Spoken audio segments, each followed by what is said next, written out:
We want to turn now to election security and Admiral Mike Rogers. During the last election, he was the head of the National Security Agency and U.S. Cyber Command, which runs military cyberspace operations. Good morning to you. Good morning, Margaret. This is the most watched, potentially most complicated election in the midst of a pandemic that our country's seen. I know in 2016, after the fact, you said you wish more had been done in terms of direct public action before the election took place. What do you think about now? How secure are our elections? So I am very confident that we're going to have an election that will allow us to vote as citizens, that will accurately reflect the results of that voting, and will generate a set of results that we can believe in. I think a lot of work has been done. The biggest challenge to me, in some ways, is the context in which this election is occurring. We're a very polarized and divided nation right now, and we're in the middle of a significant health crisis. So I think there's a few things we need to be mindful of. The first is the turnout, based on everything we've seen, will hit record levels. We need to be prepared for longer lines and a longer process. There's just a whole lot more voters. And, for example, trying to man polling centers in the midst of a pandemic, when historically many of your poll workers are older individuals, for example, it's just going to present a challenge, so it's going to take longer. We should be ready for that. Number two, we need to remember elections are run on a state level, so the processes are different. And what is legal and a structure in one state is not the same in another. We need to recognize that and not view that as, hey, there's something wrong because someone else is doing something differently than I am in this election. Number three, I think we need to be mindful. It is unlikely that we're going to get a result when we go to bed the night of the election. It is very possible, but I think we just need to be ready, given the amount of turnout, given the number of mail-in ballots. In some states, for example, Pennsylvania, Michigan, Wisconsin, you can't start counting mail-in ballots until the actual election day. Right. So we need to be ready for a result that doesn't come out that same night. The last 2 points I would make, I think, remember, our system allows for legal challenges to process, legal challenges to outcome. That doesn't happen historically all that often at presidential levels, but it often happens at congressional and other levels. We need to let that process play out. And lastly, remember, there's time built into this process. States do not actually have to complete the certification process until the middle of December. So let's just be calm. Let's participate. Let's do it peacefully without violence. And then let's let this system play out, just as it has for almost 2.5 centuries. No, it's important expectation setting that you just did there.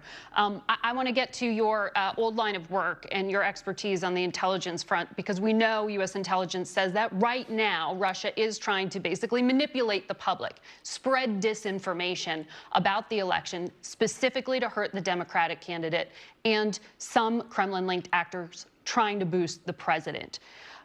Can Russia, at this point, actually change the outcome of the election by altering votes? Do they have that capability? So, do they have capability? Yes. Is it likely? No. And we haven't seen anything to date that would suggest that we're certainly seeing in cyber the same level of activity that we saw back in 2016.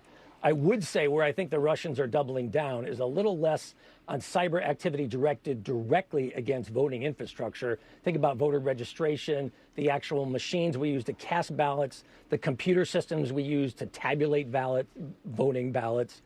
I don't think you're seeing that same level of activity. Rather, I think what you're watching the Russians do is really double down on the idea of using disinformation via social media and other paths to attempt to continue to polarize our nation, to incite violence, to incite hatred, and to attempt to pull us apart. So to that point, you know, there's been a lot of speculation that this week, some of the information about Joe Biden's son Hunter that is circulated in tabloid in the New York Post may be the result of a hack and dump operation. This is speculation at this point, that it could have come from Russian military hacking of a Ukrainian gas company where Hunter Biden served. Do you see any justification for that speculation at this point? Margaret, I don't know the specifics of this case. Again, my view would be, let's let it play out. Let's investigate it. Let's get some factual evidence. Let's get the metadata. and let's see if this is accurate or not. I'm just not in a position really to speculate. Well, it's being compared to the hack and dump operation that happened, as you know, back in 2016. A lot of Democrats alleging that it is that. So when you say you see Russia doing disinformation and spreading disinformation, is that the kind of thing you're talking about?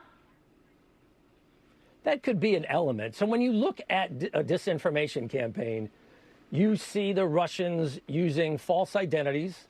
So you might think you're talking to a fellow American from the Midwest when actually you're talking to a Russian troll in St. Petersburg. So using false identity, using false information, attempting to manipulate images, the use of videos that are distorted to create an impression that is not based in fact, to try to energize individuals' emotions, their prejudices, their viewpoints, to galvanize them to work against, if you will, an outcome that brings us together. Very quickly, what is the thing to watch on election night to know if our elections are secure or not? So if you saw an effort on the part of a foreign entity to attempt to manipulate or deny our election processes, the things I would be looking for are, number one, do you see widespread, and I'm not just talking about one or two places, but do you see widespread challenges associated with voter registration rolls? Okay. People show up, they give their license, and it doesn't match. We will watch that. I would be looking for attempts. Sorry, I've got to interrupt you. I'm so sorry, but we will be watching that. Thank you for flagging it. Admiral Rogers, thank you for joining us.